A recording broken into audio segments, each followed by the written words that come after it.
Well, as I say, the proof will be in the pudding. If the people who are suggesting that we all take the vaccine for H1N1, if they really feel that way, let's see them be the first in line when these vaccines are available and are being administered. Let's see whether Schwarzenegger is the first one to get the vaccine in Sacramento, and whether President Obama is on camera showing him getting it and his family. But if we don't see that, obviously, we're not going to believe politicians, especially when your health, your very life may be at risk. Well, Wayne, I don't believe anything they say. They could take a shot of saline solution. They've been caught doing similar stunts in the past. I believe nothing they say, and I think that's what the establishment hasn't quite yet figured out. And the longer it takes for them to figure it out, the better, because, if they get more sophisticated, they'll be harder to beat. Just their bald-faced lying about everything is really helping us awaken everybody. But shifting gears, I got to toot your horn again. That's why I really respect you, Wayne Madsen. And by the way, you're in the upcoming film Fall of the Republic with Max Keiser and many others. I remember, it's like you have the knowledge. You forget everywhere you saw it unless you go Google it and pull it up. But I remember Cy Hirsch, you, other people, Ray McGovern, 3, 4, 5 years ago. And then you really in the last year especially saying, look, Blackwater's running hit teams, Delta Force is involved, they're killing political enemies. Then I tied that into UPI, AP, Jerusalem Post, 2003, Israel bragging, we got hit teams even in America. So a lot of this is from the hit teams themselves. And then Merck putting out in federal documents that they have hit teams, quote, liquidating doctors in a seek and destroy program. And then Merck says, oh, that's just a joke we give to these, these mercenaries. You were one of the first people to break this. A, what was your intel on that, if you can tell us? And then B, it appears we just uncovered like the very tip of the iceberg, and it's this huge archipelago or constellation of murder gangs. And I was watching congressional hearings yesterday with all this starting to come out. I mean, my God, it looks like it was worse than we even thought.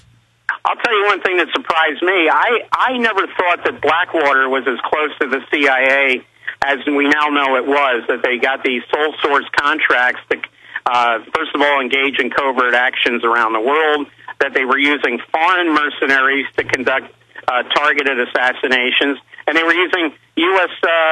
Retired U.S. military personnel to do the same thing. The reason I say that is because we were told that there was a major difference of opinion between Donald Rumsfeld when he was Secretary of Defense and the person in charge of the Counterterrorism Center at CIA, Cofer Black, who, by the way, then went after being at the State Department, he went to work for Blackwater's intelligence gathering arm, for Total Information Systems.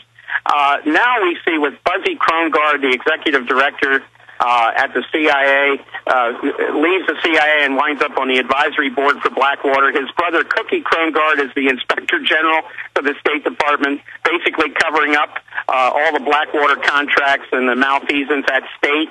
We know that other CIA officials went to work for Blackwater. I guess the biggest surprise was the initial reports were that there was this schism between the Pentagon and the CIA, but now we know that that was probably just a mere turf battle, had nothing to do with the use of Blackwater whatsoever. So how much murdering is going on? Because they admit it was Cheney's enemies, not just, quote, Al-Qaeda.